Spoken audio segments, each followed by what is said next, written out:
Welcome to Follow Your Curiosity. Ordinary people, extraordinary creativity. Here's how to get unstuck. I'm your host, creativity coach Nancy Norbeck. Let's go. Pape is an artist, designer, and entrepreneur with over 20 years of experience in the creative industry. He's created thousands of personalized products for clients worldwide, as well as companies such as Disney, Universal, and Nickelodeon. In recent years, he's shifted to empowering creatives, companies, and corporations, sharing his expertise and insights to help them embrace innovation, reverse the creativity crisis, and make life and work fun again. Paul talks with me about failure as something necessary to innovation, not something you did wrong, what we've learned from the pandemic and what we've refused to learn, and the technological pandemic of boredom and doomscrolling and what we can do to find inspiration outside of screens and devices. Spoiler, it involves play. Here's my conversation with Paul Pape. Paul, welcome to Follow Your Curiosity. Well, thank you for having me, Nancy. I appreciate it. So I start everybody off with the same question, which is, were you a creative kid or did you discover your creative side later on?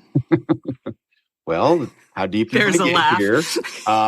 I'm going to give you my origin story, kind of like my Batman origin story here. Mm-hmm. I came from an abusive home. And so as a child, I threw myself into education. When I found school, that was like the game changer for me. It became my church, my sanctuary. And so I really threw myself into education. But at the same time, I'm a very creative person, and I always have been. My imagination and the ability to play for myself is really what was an escape from all of that when I was home. I spent many days sinking Luke Skywalker through the Dagobah quicksand on the little Dagobah PlayStation when I was a kid. I mean, it was just one of those things. And so, oddly enough, I'm both. I'm a creative and an educated person. And so they usually don't go together, but I've figured out how to make it work. So I'm going to guess that your any encouragement must have come from school and probably not from home? Well, it depends. Like, my family is very creative. My grandmother owned the second largest doll museum in the United States, and she ran it out of her house. And my grandfather is the one who built the whole thing. And so he would do giant dioramas using things called apple head dolls, where he'd carve faces in apples and let them shrivel up, and then they would become the heads of the things. And he'd create these things. And he was a painter, and he could draw. And he's a woodworker, mechanic, and all that. And then my mom is a super crafty person. And so we always had arts and crafts and such around our home growing up, but it was more, we weren't really well off. And so it was a lot of found material stuff. So I remember a lot of the projects when I was young being just out of whatever I could get within arm's reach. Now, I will say that my mom, she loves this thing. I have idle hand issues. I don't like to sit still. And she used to do this thing where whenever I'd come to visit, she would put 3 random items on the table where she knew I was going to sit just to see what I would do with them.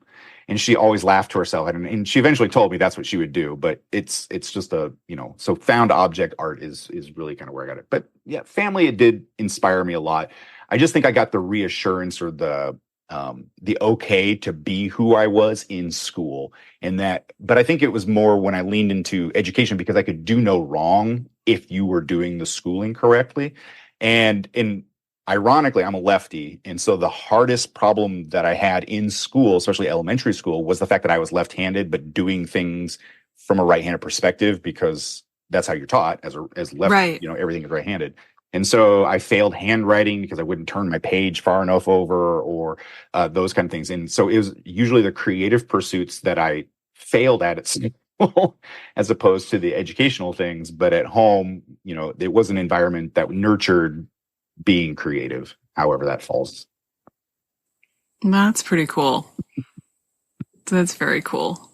So how did you eventually end up moving toward a creative career? So I went through school until I got to high school, and I found theater.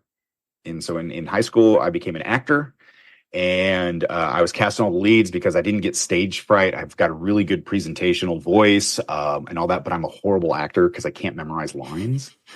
And so, but because they didn't have anybody else who was willing to step up to it, they kept casting me. And so then I went to undergrad, and I was like, I'm going to be a theater major. And I just walked right into it. I'm day one theater major. And then within like 2 months, I was told by the head of acting that they wouldn't cast me in anything. And so I was like, well, I'm still a major. I don't know what I'm going to do with it. And I met a man who was the dean at the time, and he asked me if I wanted to learn everything about theater. And he meant it. And I said, absolutely, sure.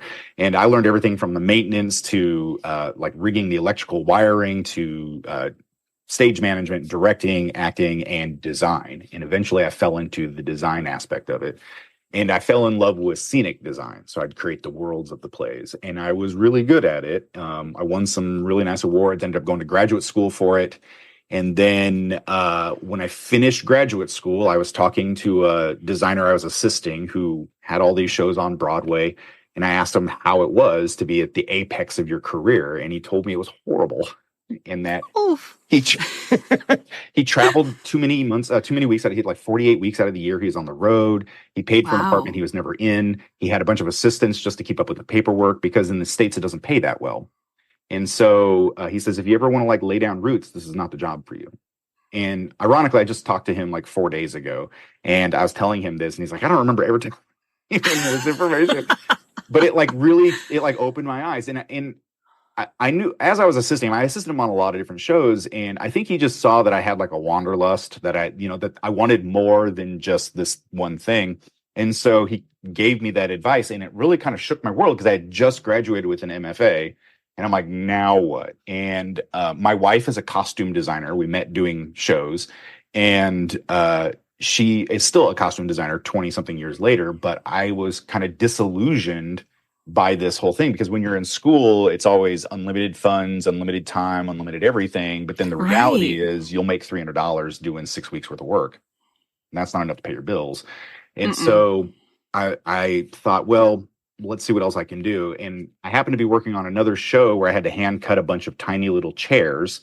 And I got to thinking, after making the 100th one, that there's got to be a better way. So I went, this is in early 2000s. So I actually called Hallmark, the card creating company, and said, I noticed you have these laser cut greeting cards. Can that machine be used to make other things? And they're like, yeah, sure, come on down. And so they had this warehouse sized machine that could laser cut paper.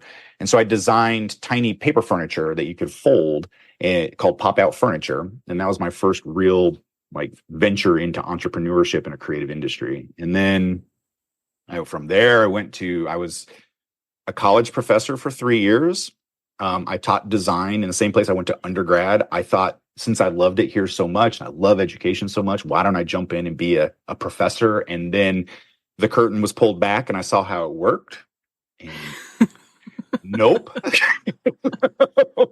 And that was really eye-opening, because everything that I loved about school was there and in my hands. That's what I could dish out, but it was everything that I didn't like about all other aspects of other jobs that was the back end of it. And I was working 14 to 16-hour days, 6 days a week for 3 years. And every annual review I got, they said, if only you could apply yourself and do more. And I was like, wow, I don't know how many, like I was getting to school at 5 a.m. and I would leave about 7, 8, 9 o'clock at night. And this is 6 days a week. And when you do theater, sometimes you're there till midnight. Right. And so, yeah, that was too much. And so my last year there, I had a student who asked me if I could create a little figurine of him and his girlfriend for Valentine's Day. The Nintendo Wii had just come out, and so he wanted little Miis of him and his girlfriend. And so I made them for him, as I do. And he put it online. And this is before there was an online, before everybody had their own Instagrams or Facebooks or all that. And it got picked up by a bunch of nerd-based blogs. And it took off. It went viral. And I started getting requests to make more of these. I've made over 1,000. And so I was making more on the side doing that than I was being a professor, and I was a lot happier. And so I asked my wife if she would let me quit being a professor and then try and do this for real. And she said, I'll give you 1 year. And then I had my second viral thing happen about 4 months later. We made $50,000 in 2 weeks. And she's like, well, okay, I think you can do this. And that was 20 years ago. And I have a philosophy in life, which is bend, don't break, which basically means that whenever a job opportunity, if you're familiar with improv at all, they have the yes and, very similar. Yep. And so when people would ask me, hey, can you make this? It's a yes. And I'd figure it out later. And so that's why when you look at the wall behind me, it's so varied. And it's because anytime anybody had something crazy that they didn't know how to have made, I would step up and say, let me give it a shot. And that's what led to working with Disney and Universal and Nickelodeon and all of these different places, because when they get stuck, I live literally outside the box. And so they would call me up and say, is there a way to do this? And the answer is always yes. And we'll figure it out. We'll figure it out. Yeah. And for those of you who are listening, there's a huge wall that I can't even see all of just in this shot on Zoom, but Paul has shown me everything that's behind him, and it is basically nerd paradise. There's all sorts of stuff on this wall that, you know, you could sit and stare at it for hours and probably not see all of it. So yeah, that's where he's coming from, very literally. Literally, the nerd wall is behind me. Yes, it is a billboard of inspiration in jobs that I've done. I mean, 20 years, you don't really think that 20 years is a very long time to be doing the same thing. But when I look back at all the stuff that's behind me, I'm like, yeah, that's a lot. That's a lot of mileage off of that. That's a lot. And I think, you know, and you can tell me if I'm wrong, but I have the feeling that the fact that you're always saying yes and you're not sure what's going to come next, and so everything is different, probably makes that 20 years feel like it went by in no time at all. Absolutely. And I know a lot of people, my wife included, get very nervous when you don't know what's next. And she says I have a superpower that whenever we need money, it appears. And it's just a random thing that happens. But I thrive on not knowing. One question that I get asked a lot is, what is your favorite thing you've ever made in 20 years? And I don't really have a thing that I've made, because for me, it's the process. I'm a professional problem solver. I love to figure out how to do the thing. And so it's the process into it, because that feeds into the education and the imagination side of things. And so I've had my, you know, trials and tribulations with any of these projects, but for me, the what I learn from it and how my skill set grows is really what inspires me to keep going. Yeah. I mean, it's always a new challenge, right? Yes, absolutely. There's been some doozies. I work for the Tonight Show with Jimmy Fallon, and when they call you, they literally need everything tomorrow. And I really wish I was exaggerating. The first time I ever worked with them, my wife was in labor when they called. We were in the hospital. She was going through labor, and they called me, and they needed something the next day to give to Dwayne "The Rock" Johnson, and they wanted to know if I could make it happen. And my wife is literally, you know, going through contractions, and I looked at her and I'm like, so it's the Tonight Show on the phone. And I was wondering, can I take this job? And it was our third kid. So she's like, it's our third kid. We know the routine. Go do this. It's an opportunity. And so now and I've done things like I've designed the Lego set for the Tonight Show, where they turn the entire Tonight Show set into Lego. I had to design that for them. I've done many awards for them. And like sometimes they'll call you up and they'll ask for weird things like, we need 2 praying mantises playing double dutch with bumblebees. And they need to be realistic in actual size. And we need it by tomorrow or the day after.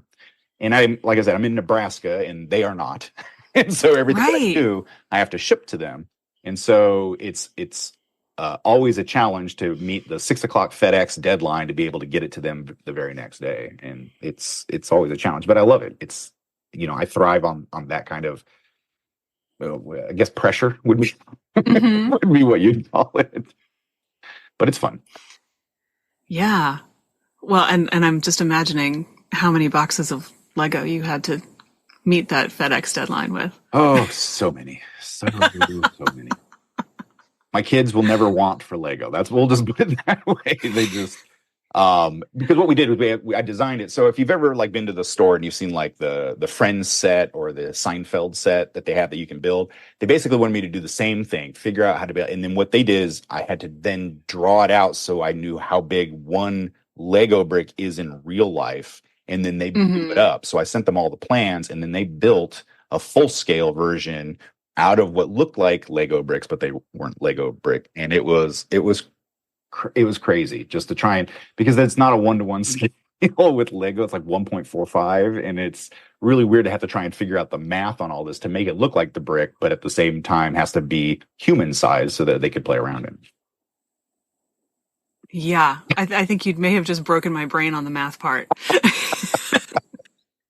That's the challenge though. And I love it. I thrive on that. That's fun. I mean, that would take me the till tomorrow part, but no, it would take me way longer than that. That one, I will say they gave me 4 days. They didn't give me, they gave me 4 days to figure that one out. So it wasn't like instantaneous, but I've had some really some doozies from them as well as other companies. And they think it's impossible. And I love to be able to surprise people with being able to do something that seems impossible but can be made possible. And I've blown the socks off of some executives in some different boardrooms across the world, and they're like, "How do you?" And because I can come up with answers really fast because I've been doing this for so long, and so they don't see the creative process. I teach it though, and so when I get into it and I talk to students, or now I talk to companies, corporations, and like clients, like actual creatives, on how to harness this creative process. It seems like magic, but it's only because you don't really understand the inner workings until I explain it, and then you're like, "Oh, that's how you got it." Right. Right. Well, and I before we get too far away from it, since you mentioned your kids, I am imagining, first of all, are they the recipient of many, many new and exclusive things that no one else has seen? Here's the funny thing about kids. I don't know if you have kids, but if you do, whatever you do in your life is so mundane to your children that it's just the thing that you do. That's true. And so my kids come down and they see the nerd wall, and they'll just grab things off of it and play with it. And sometimes it comes back without a head or a hand, and then they put it back.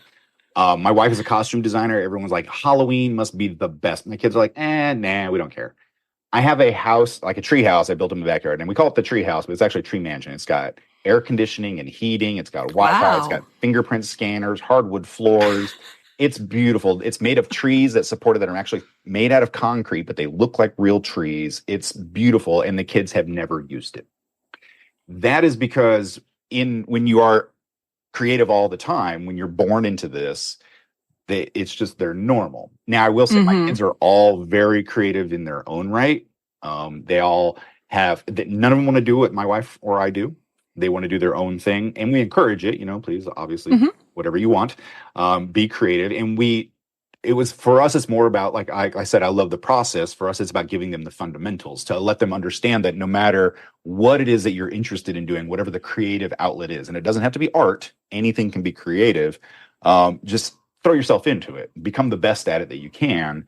And then if you decide that you don't want to do it anymore, go do something else. And that opportunity is always there. I think that is awesome. And, totally they should go do their own thing. I mean, that's the important thing. Absolutely. Going and exploring and figuring it out for themselves. I teach them also that, because one thing that and this is one of the things I speak about, is failure. Failure has gotten such a bad rap lately because when we look at failure, we look at it as doing something wrong. And actually, failure is the only thing that leads to innovation. It's the only thing that leads to new ideas. And so I encourage my kids to try things without fear of failure, or we say failing creatively, so that we kind of change the paradigm so that we don't feel like it's a negative. Because, they're in school. They're like, oh, no, I failed this test. And so bad me. And then it's like self-flagellation. And even when you go into the business world, go out into the real world, if you're not hitting your deadlines, if you're not, getting the bottom line low enough, all of these things, it's failure, failure, failure. And then it's fear of losing your job. We've gotten so far away from like innovating because we're so concentrating on right answers and the bottom line that the kids are suffering from it. And we don't have the innovation anymore that we used to have 50 years ago. There's something called the creativity crisis that I've been really looking into. And since the 90s, we've seen a 60% decrease in creativity in children. Trackable. This is like 60%. And the hardest hit are kindergarten to third grade. Like, that's the time when we should be the most creative, when we're just playing all the time. And so we teach our kids, try it. And if you don't like it, that's okay. But you've tried it, fail at it. What did you learn from the failure? Because even if you learned that you just didn't like it, or that you didn't fit with you, that's something you've learned. But I find that whenever you're trying something new, every time that you fail, there is a nugget in there that progresses you forward. And it may not contribute to the thing that you're making right now or the thing that you're doing right now. It may be something that pays off 10, 15 years down the line. but you have that, and you've got the security in self that you know that it isn't a mistake, and that you can tuck that away Yeah. and pull it out later. That is such a massive gift to anyone of any age, but especially to a kid. I think so. And you should see my kids. My Yeah. kids take advantage of it all the time. And our kid, like their teachers are like, "You guys are fearless." And it's like, it's not fear. It's not that they're fearless. I mean, trust me, they're scared of a lot of stuff. They have like crisis of conscience about growing up. They're like, my middle schooler, he just graduated 6th grade today. He's going into middle school. And the other day he was sad. I'm like, "What's up, bud?" And he's like, "Oh, I was thinking about having to pay taxes." I'm like, "You're in 6th grade, dude. You've got time. It's all good. Don't worry about it yet." Like, you don't need to have, but they're fearless when it comes to trying new things, because they understand that there's really the only repercussion is the ones that we throw on ourselves. Even if somebody says, "Oh my God, you failed at that." He's like, "Yeah, I sure did." Okay. It doesn't hurt. Once you get that Right. mindset going, it doesn't hurt anymore. Yeah. And so many of us, and I'm thinking of places that I've worked as you're talking. I'm like, we want the same thing we had last year. Do it the same way we did it last year. And, I've worked with graphic designers who are like, "Can I change the color slightly?" It's like, "Oh no, it's not black like it was last year." It's like, "Oh Lord." I mean, and yet they'll come in and they'll say, "Well, we want to do something different." But Mm. by different, what we really mean is we want it to be exactly the same as it was last year. Mm-hmm. Mm-hmm. And so, the whole opportunity to fail and to try new things just isn't there. No. So it's really no wonder that we have a whole pile of adults who are like, I can't move half an inch in one direction because I'll mess up and I'll lose my job and, whatever. And I think that's crazy, but you Here we see are. it all the time. Yeah. Yeah. And so I try to instill, I mean, there's 3 things that you can give a creative, whatever your creativity is, that will make them feel honored. You can give them more money. No business is doing that right now. Anyway, Hmm. you can give them ownership, which I think is something that a lot more are willing to try. That basically gives people a little bit of wiggle room to try to make the job their own. I'm a kid of I grew up in the 70s, but I was high school in the 90s. So the 90s is huge. There was a guy, Montel Jordan, who sang a song, "This Is How We Do It." And it's become like that's how we do training videos anymore. It's like we sit somebody down and say, "This is how we do it. And this is how you're going to do it." The problem is whoever came up with that idea, whoever they filmed to be the person who did it correctly, was given leeway to figure it out how best Right. it works for them. And then what they did is they then encapsulated that information, and their boss came down and said, "Wow, you are super efficient at all of this." And they said, "You're really efficient at this. You're really good at this. We want to film you to be the person who teaches everyone else." And that person obviously is like, "Oh, that's high praise. Of course I will sit and video this." And then they do that. But then the next person has to be fit into a mold. And then that person has to be fit into the mold of the person before it. And by the time 4 or 5 generations of employees come through, whatever that job was, whatever made that person good at that job is gone, because everyone's trying to square Yeah. peg round holes, and it doesn't work anymore. And so ownership gives somebody the ability to say, "This is the solution that we're after,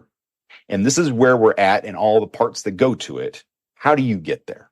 And can you get there efficiently?" And once you do that, then there's a sense of pride in that. When you figure it out for yourself, you've got pride in ownership of your position. And then you're happier about it. You'll come to work happier about it, because this is how you do it, not how everyone else does. And then the third thing is time. Give everyone their time back. And I really wish the pandemic, everyone's like, "Oh, the pandemic was horrible." And I think the pandemic was probably the best thing to happen to modern civilization, because it proved something to us. We were stuck in this rut of the 9 to 5 that didn't really start until after World War II, where we Hmm. go to work every single day, and it's like babysitting for adults. We've got middle managers whose sole job is to make sure that you play in your playpen. Right. Then at 5 o'clock, you're given your snack break at noon. You're given, it's just like daycare for adults. And I have a good friend right now who he's at a job, and he says, "I have become a master of being at an 8-hour day and spending 1 hour getting my job done, 100% done, and 7 hours of being on YouTube and not getting caught. And I'm like, that is a phenomenal waste of your time. He's like, yes, but the management makes me be here. I have to. And so all of these people are going to these businesses to sit in these cubicles and to do their job when their job is done. And we found out that the job was done because the pandemic came. We had to sit at home. And then people are noticing, like, I can get my entire week's worth of work done in 4 hours. Now, I'm not going to tell my boss that, because then he's only going to pay me for 4 hours. Or they're going to expect me to do another 36 hours worth of someone else's job. So what we're going to do is, but when they're not in your home monitoring you, then you had all this free time. And then humans decided, wait a minute, we don't need to work 40 hours a week as long as I'm being paid for it. So that's the third thing, is giving people their time back. So if, as an employee or an employer, if you've got creatives, you can either give them ownership, you can give them more pay so that they can do the thing that you want them exactly the way you want them to, or give them their time back. Let them do the job and let them leave. And because the job is still being done. And any of those three, or a combination of the three of them, works really well to give people the energy, the want and the desire to be there to do the job every day. Right. Yeah, I think you're absolutely right about that. I mean, definitely there was an adjustment period to the whole being at home all the time thing. And I definitely remember the moment when I thought I was going to go completely stir crazy. But you know, what has amazed me since then, because people seem, at least in a large group, people seem to look back on that like it was terrible. And I'm sitting there thinking, no, I loved that. I loved it. I could do my own thing. I didn't have people interrupting me and bothering me all the time, especially with, useless things that were just distractions, which I think is part of why, oh, look, turns out we don't need all this time to get the work done, because nobody's in my face constantly. But, you could go for a walk at lunch, in your own neighborhood. You could schedule things a little bit differently and nobody was going to have a problem with it. But also, what blows my mind is the places that, when you went back in I think it was the fall of 2021. At first it was, so how many days a week are we still going to get to be at home? But nobody, I mean, it came back with all of the, even if you got to stay at home for 2 or 3 days a week, it came back with all of the same talking points from before the pandemic, as if none of it had happened, about how, oh, our work is very collaborative, so we all have to be in the same place. And you're like, I'm sorry, 3 weeks ago I was at home every single day, and that was how it was for a year and a half. Yeah. And we got all of our stuff done, and you never stopped telling us how it was better than it had ever been before. But now you say that we can't do what we do if we're not here. Yeah. Walking through, playing the part, going through the motions of being in your space. It just, I don't know, it blows my mind, because it's like, thought we learned something, but apparently we didn't learn something, or more to the point, you don't want to have learned something, because you missed being able to micromanage the crap out of everybody. Daycare. Yeah. Yeah. And so you just, despite the fact that you saw the results, you still never really believed that people could get these things done without you standing over them. Yeah. Yeah. It's crazy. And it's also all the buildings that they own. They're like, we're paying rent on these things that we don't need. I'm like, no, you don't. And you don't want to sell it because it's such an asset to the business. I'm like, well, but you've just discovered that you could pare down to like 4 people in the building at any one time, and all of your other employees. Like PayPal is based in Omaha, Nebraska, where I'm at. And they built this multi-million dollar facility that could house thousands of people. And during the pandemic, they gave everybody a laptop and they closed that building. And the building's never been opened.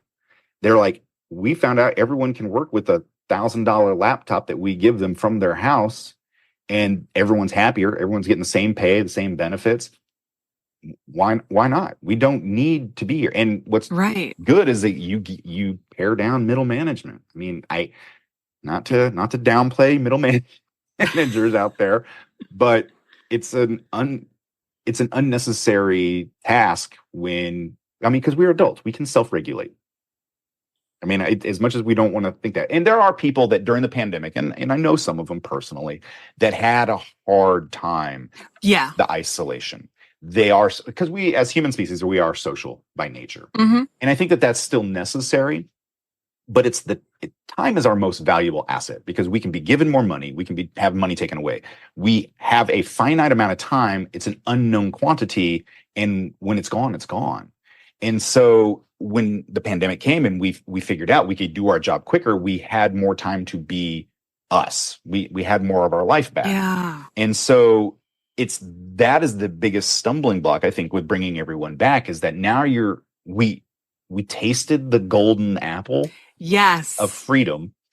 And then you're like, all right, now playtime's over, get back in here. And we're all like, no, I know I can do exactly what I'm doing with more freedom. Can I do it? And a lot of people are quitting. A lot of people are quitting because they've been told you are required to be back in the office. And they're like, nah, I know companies will hire me to not be in the office. And that's more important because that time is so valuable to people. And if you think back to the pandemic, I don't know how much you watched like social media and all that during the pandemic, but there were people who were coming up with super creative ways to make it look like they were working. Like somebody figured out if you put a stopwatch underneath their mouse, that the ticking second hand made it look like the mouse was moving. And so their bosses who were, their middle management would check in to make sure that the mouse was still moving for 8 hours a day. They were just like, yeah, just set it on my watch. And then I went and watched Netflix because I'm already done with my job.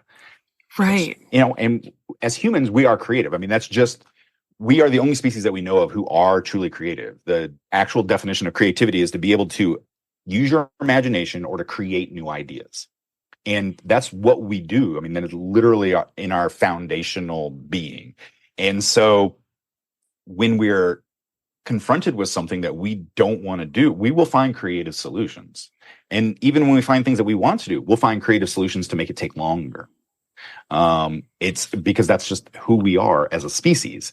And it's been really interesting to see how post-pandemic, how the majority of society is not willing to go back to the way it was. This is not how we do. I mean, people are doing it, but they're not enjoying it. They're not happy about it. And I think that the people who are forcing folks to be back in the office are really underestimating the effect that's having on folks. And the metaphor that pops into my head is Plato's allegory of the cave. We all got out of the cave. Right. And now you want to tie me back up in the cave in front of the fire. Right. And I don't want to be there because I know that there's this other stuff outside the cave. Yep. Yeah. I can live my life and do my job. That's the right. Thing. You can do both. You don't need to work so much during the week that you only get 2 days off. Like even if you went to a 3-day, 4-day work week, you still have 3 days off. We've conditioned ourselves just through repetition, and because we use the thing, this is how I did it, this is how you should have to do it as well. If I suffered when I did it, you should suffer too. And that's not how, as a teacher, your goal is to teach as much of the students so that they can bypass you. You want them to elevate past you. Whenever you do a job, it's the same thing. Whenever you have children, you hope that your children will succeed further than you did. And yet when it comes to work, nope. We're going to all suffer the exact same way. We're going to stay nice and level. We don't rock the boat. And it's so weird that in every other aspect of our life, we're all about elevation, except when it comes to that. And then it's stagnation. Yeah. It's weird. Yeah. I mean, it's like the ultimate fear of change, no, we want it to be exactly this way because this is what we know. Right. And we say that we want you to come up with new things, but we only want you to come up with new things within this very narrow band of acceptable new thingness. And if it goes outside of that, it all has to stay the same. I mean, some of the best inventions that humankind has ever come up with, it happened by accident. Mm-hmm. Like penicillin, the dude left cantaloupes out over a long weekend. I mean, that's the biggest mistake ever. Post-it notes. The guy was coming up with a permanent glue and came up with Post-it notes, the least permanent glue you can come up with. Thomas Edison with the light bulb, 10,000 failures before he figured out how to get it correct. We are just vulcanized rubber is one of my favorites to talk about because they were trying to find a better shoe leather that wouldn't wear out as much, and they found vulcanized rubber. It changed the industry. Until then, tires on your car were white, and it was actually in the vulcanization process where we added carbon into it that actually made it stronger. And now we have everything. We're like, that's just what we're used to, completely by accident. Like the great things, and it's because they were trying something. They failed astronomically, but they didn't feel bad and throw it away. They failed and were still conscious enough of it that they're like, well, what is this? And we're curious. Yeah. And they look at it. But you're right, that narrow band, they don't want you to look outside, because what if something is better that's out there? Well, it might take away, or it might cost me something, cost the business something. But they're so short-sighted that it's like, yeah, it might cost us something now, but if we can elevate our profits down the road, is it worth taking the hit now? And unfortunately, because of our limited timeline here on Earth, we don't think 3-4 generations down the line. We don't think one generation down the line. We think of us right now until the day we die. Frank Lloyd Wright, one of my favorite architects that's out there, he's got standing water or falling water. It's a beautiful area. If you've ever had a chance to go there and go look at it, go check it out. It's beautiful. But when he bought the place, he planted a bunch of trees. And somebody had asked him, he says, "Oh, you're planting all these trees. What happens when they get too big?" He goes, "I'll be dead by then. That's the next person's problem." And now you go to see falling water, and there's no view anymore because there's all these giant trees. And he was right. It's not his problem. He's dead. And right. I think that if we would forward think just a little bit, that's how we get, like how we progress as a species, as humankind. Yeah. We don't tend to be as good at that. The closest we get is, I think, when we look at our kids and say, how should it be for them? You would think, you would hope, you would think, but it doesn't happen on a large enough scale. It doesn't. Group mentality is a big issue, unfortunately. You were talking earlier, you mentioned that like during the pandemic, we as a group all decided that wasn't working, and that we all need to, as a group, go back to doing this thing. And that's the truth. And mob mentality is an actual thing, and we want to fit in because we are a social creature. And so as an individual, we're like, I loved being at home by myself during the pandemic because I got so much done. I got time to be by myself, whatever. But then when you see one person say, we need to come back, and then somebody else is like, I guess, and then everybody's like, I guess too, because they don't want to be left out. It's that fear of missing out and fear of not following the herd for fear of being left behind. But some of the most innovative, creative people in the world throughout our entire history have been people who have walked outside that group. Mm-hmm. They're aware of them. They can go in, do a little mixing around, and then come back out. And they don't mind not being part of the herd. They can socialize with it. They're not completely outside of it, but that ability to phase in and out allowed them to be innovative in a way that most people aren't. Right. So when you go and you speak to corporate folks, there are so many directions I could go in here right now.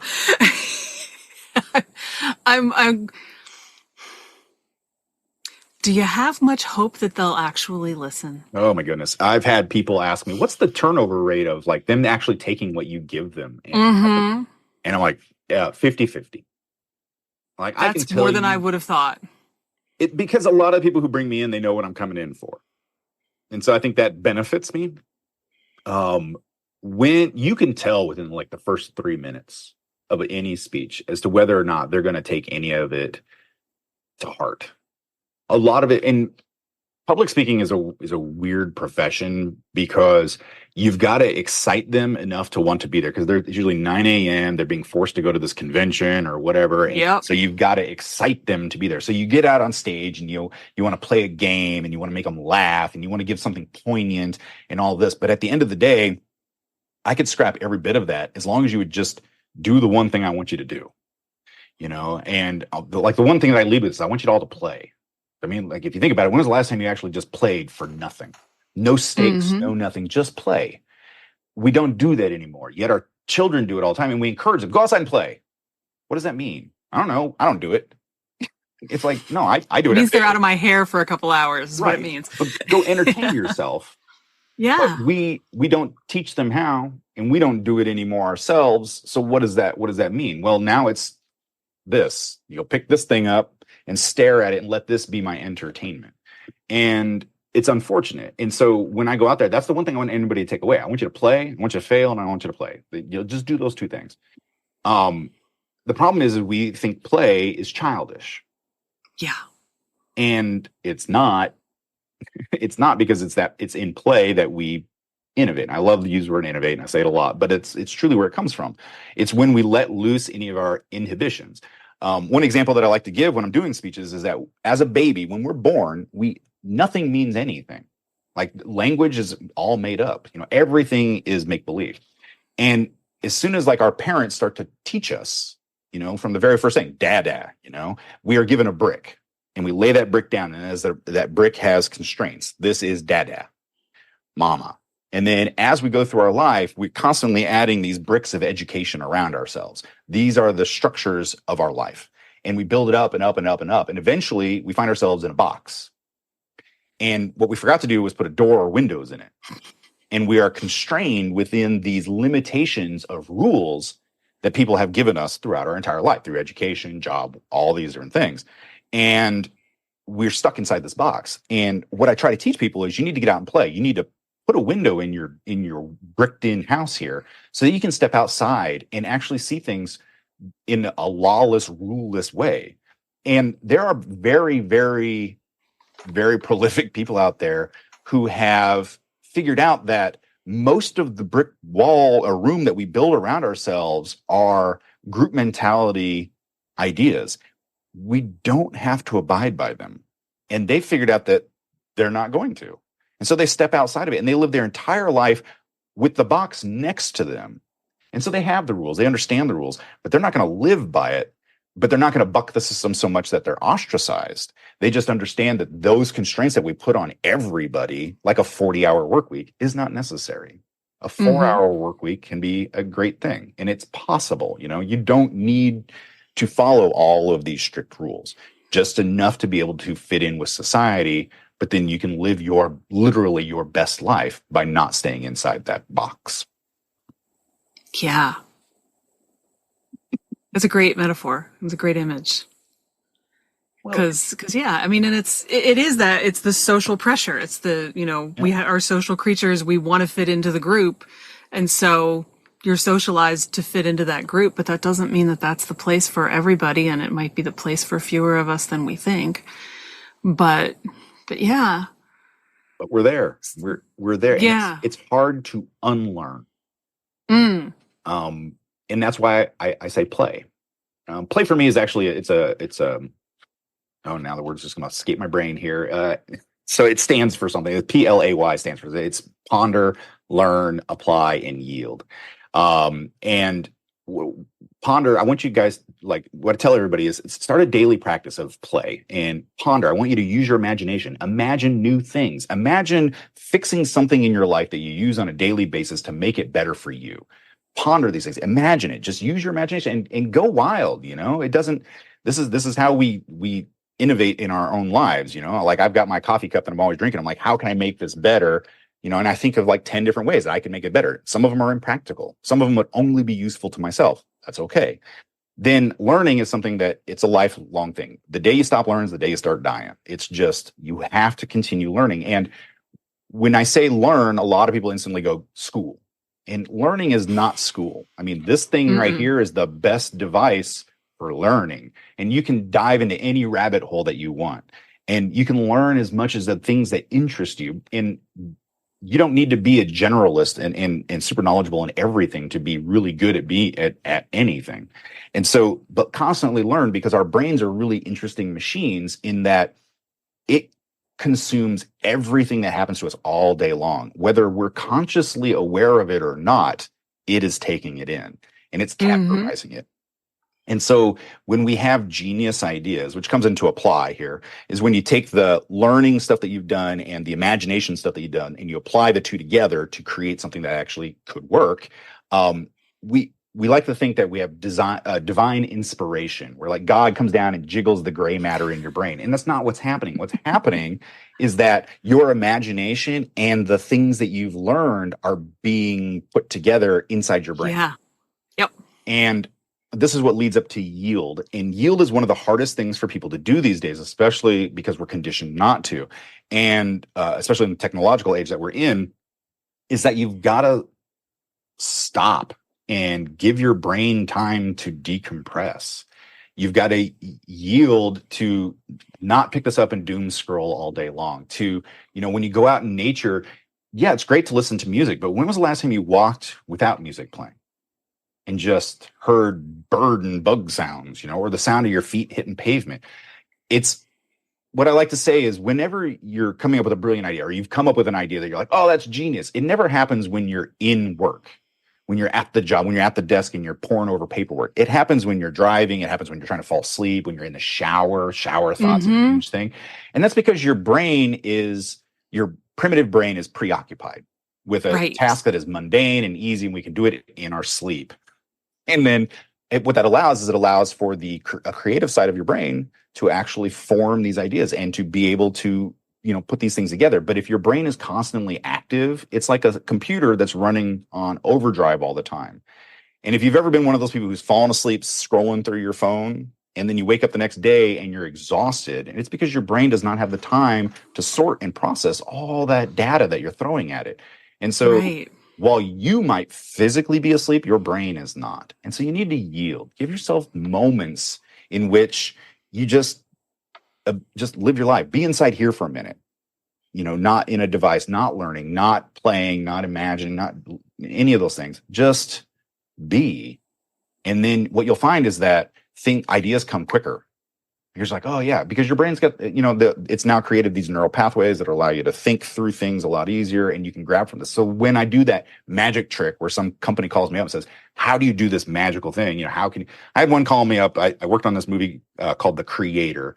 They were doing a promo event for it. And in it, there are these androids and you knew that they were androids because they had a hole through their head. They had a normal human face, but a big robot spine and a hole through their head. And they're like, we want to do a promotional item where we give everybody headphones, but we want it to look like the headphones make a hole through their head. And we can't figure out how to do it. And instantly I had the answer to it because I used to, like a big fan, I'm a nerd, so I loved magic as a kid. I worked with David Copperfield. I was like, what if we did an infinity mirror inside each of the headphones? So when you look at it, you see a ring of light that goes on forever, as if you're looking through their head. And that came to me instantly. And I pitched it to a room full of Disney execs, and they're like, how did you come up with that? And that's because of following the play practice. It's literally that every day.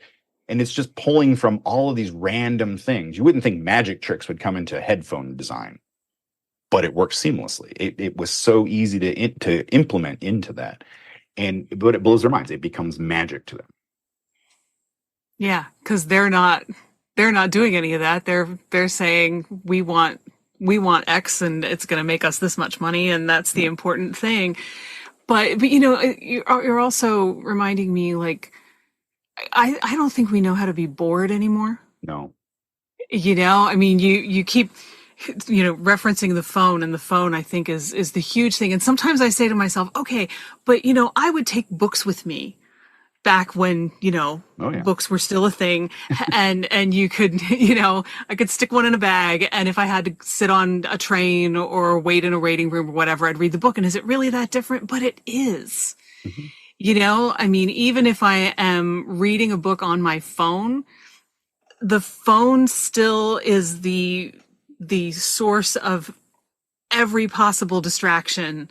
There's other stuff you can do on it. With the book, it's a book. That's right. You can read it or you can not read it, and that's pretty much all you can do with it. But, I will sometimes, when I have to, go to a doctor's appointment, sit in the room and wait for them, leave my phone on the other side of the room just to see what happens. And it's usually maybe a minute before that part of me just wants to reach over and grab it and go get it. And I'm like, nope, it's over there for a reason. So what are we going to do instead? And it's hard because we've forgotten how to do it. Yeah, we don't like to be alone with our thoughts.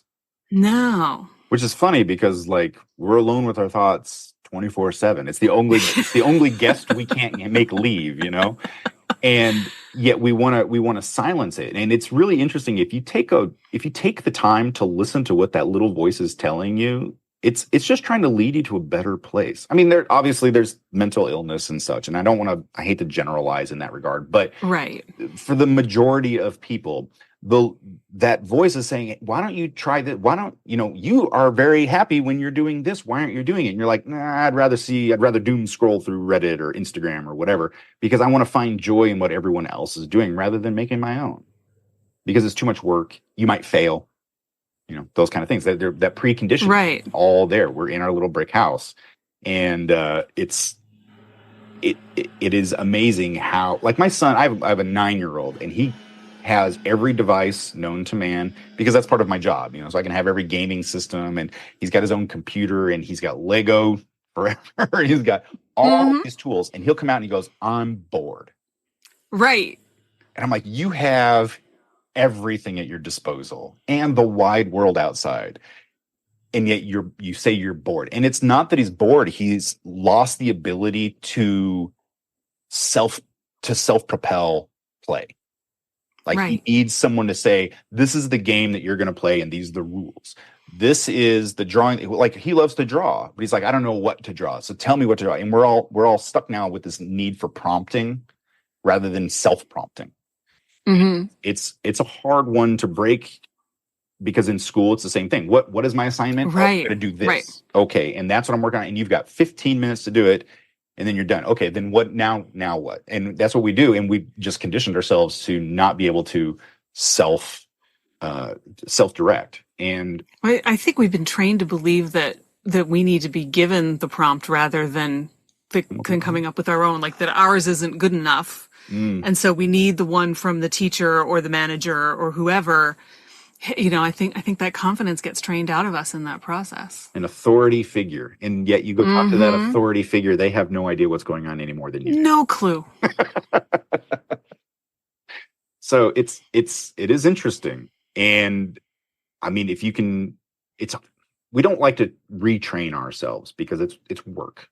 And the one thing that we want to avoid, and we'll avoid it, is working on ourselves. We'll avoid that forever, which is funny, because then we'll go to work and we'll avoid doing our work at work as well. It's like, if you just spent the time to actually, like, better yourself, we could all be in a better place. Like, I am a creative by career. This is my job. I love my job. And they say, if you do what you love, you'll never work a day in your life. That's not true. I work every day of my life.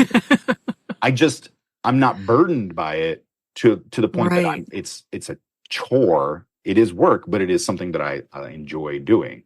And I think especially with, like, my kids, when he asks for that prompt, we'll turn it around on him. Well, what do you think you should do?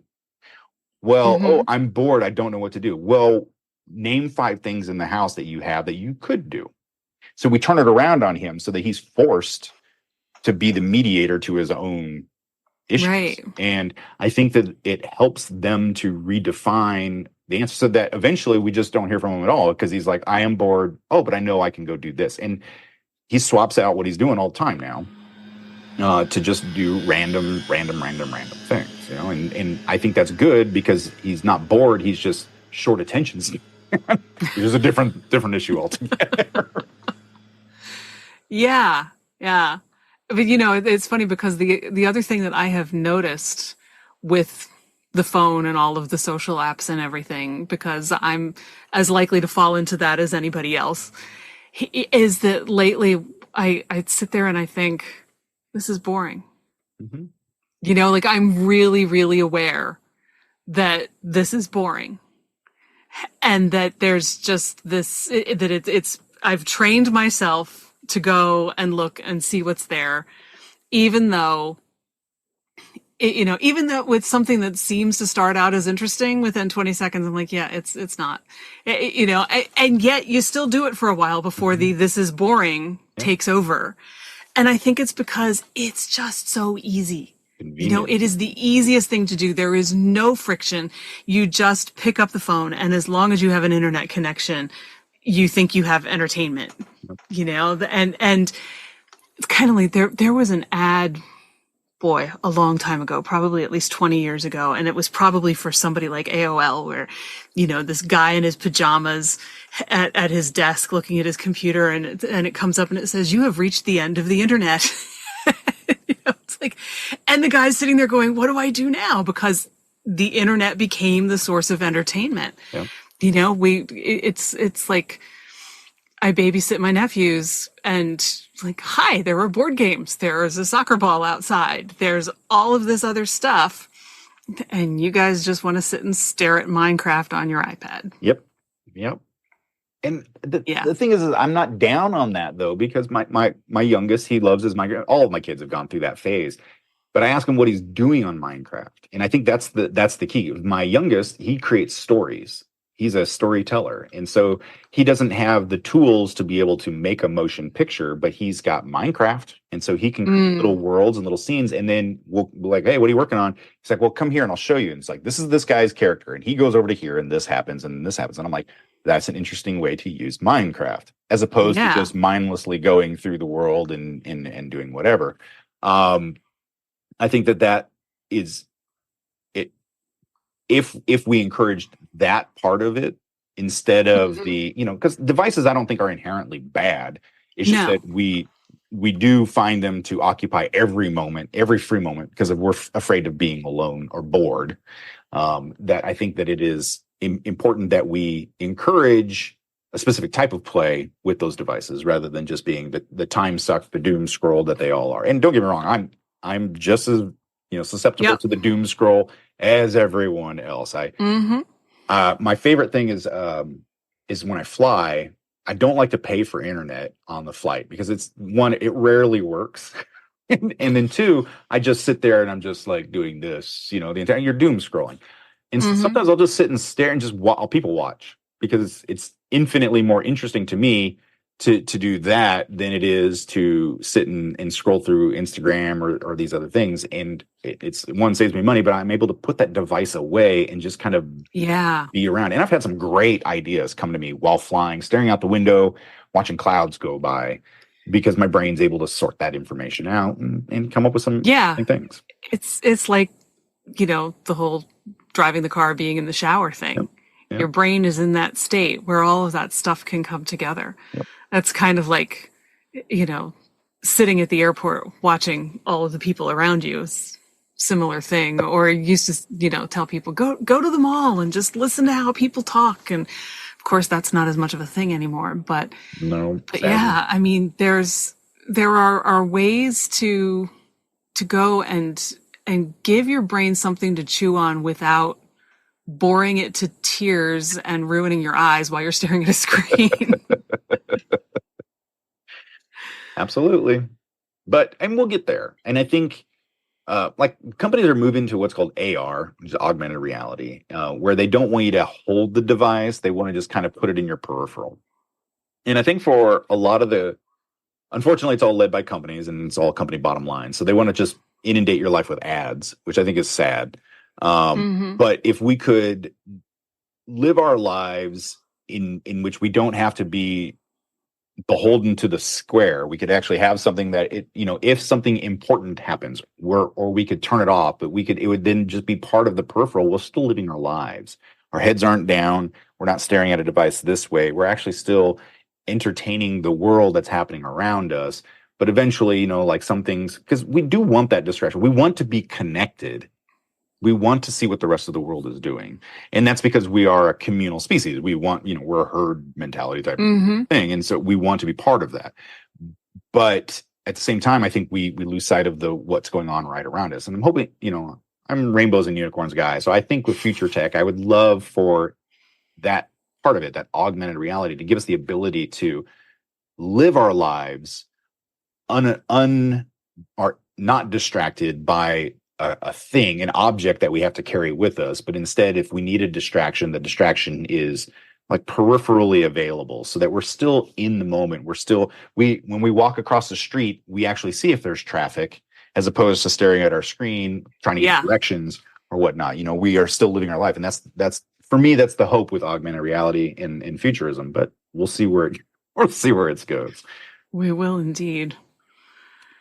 Well, That's probably a pretty good place to stop. There we But go. I have really enjoyed this conversation. It's been a lot of fun. Excellent. I have as well. So it's always nice to talk about the possibilities is a big thing for me. And I think that especially with a creative lifestyle, with anybody who wants to be creative, it's about possibilities and not telling ourselves that it's not possible. That possibility is there and it's within grasp for anyone. You just have to be willing to try it and fail and accept that failure is a possibility, but then try and try again. Don't get hung up on it. And the possibilities are endless. So grasp it, run for it, have fun. You get one shot. Perfect. That's perfect. Thank you so much. Yeah, you're welcome. That's this week's episode. Thanks so much to Pape for joining me and to you for listening. Please leave a review for this episode. There's a link right in your podcast app, so it's super easy and will only take a minute. If you enjoyed our conversation, I hope you'll share it with a friend. Thank you so much. If this episode resonated with you, or if you're feeling a little bit less than confident in your creative process right now, join me at The Spark on Substack as we form a community that supports and celebrates each other's creative courage.